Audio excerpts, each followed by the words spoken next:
Happy week 4. I hope everyone's doing well after the hurricane and has had some time to relax if you got some hurricane days off and maybe get caught up on some of your work either at school or through Gardner Webb.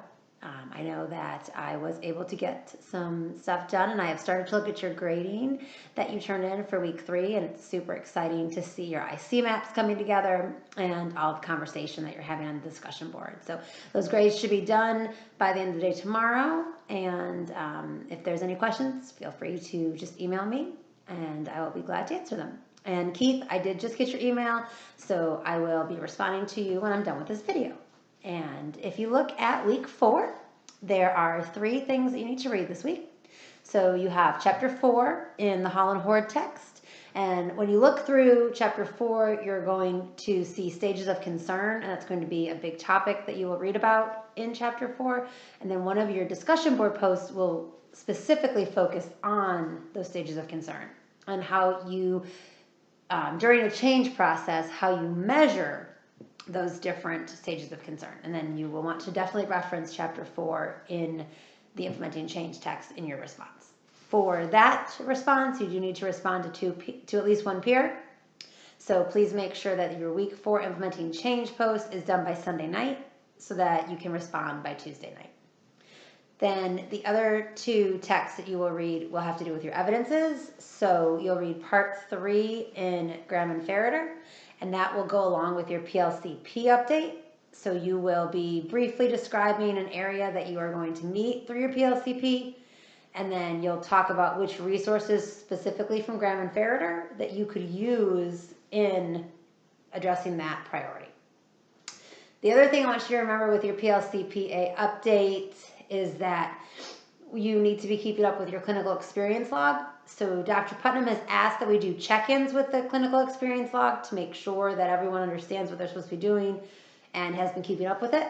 It sounds like from looking through your evidence posts from week 3 that everybody is doing something with that. So try to get those things from your week 3 evidence posts into your clinical experience log so that something is on there.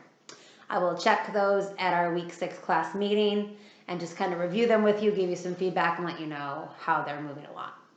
Also remember that we will be doing our PLCP peer review that weekend, so you can be ready to do that. Then you will read part 3 in the Ainsworth text. So a lot of you had said, are we going to be through with that text before we really have to work on our CDP? So you should be seeing that you're kind of rapidly getting through that Ainsworth text. So then you will take that Ainsworth text and you will do your CDP initial plan post. And that will talk about how you are going to use that Ainsworth text, the information from there, to design your unit in your CDP. It asks for a work plan. So the discussion board post this week asks for a work plan. That work plan really can become your clinical experience log if then you fulfill your work plan. So you can really kind of kill 2 birds with 1 stone on that discussion board post.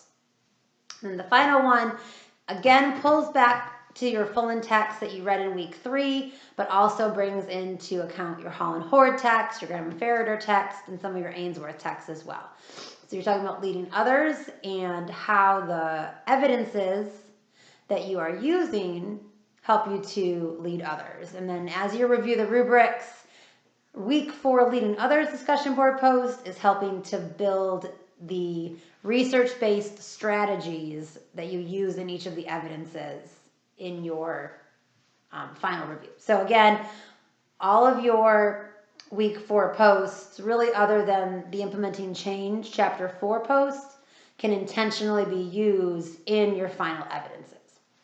And I will provide feedback for you on those to see how you can continue to implement those in. I think that's all for week 4. If you have any questions, please don't hesitate to email me or text me. And I look forward to seeing you all soon. Have a great night.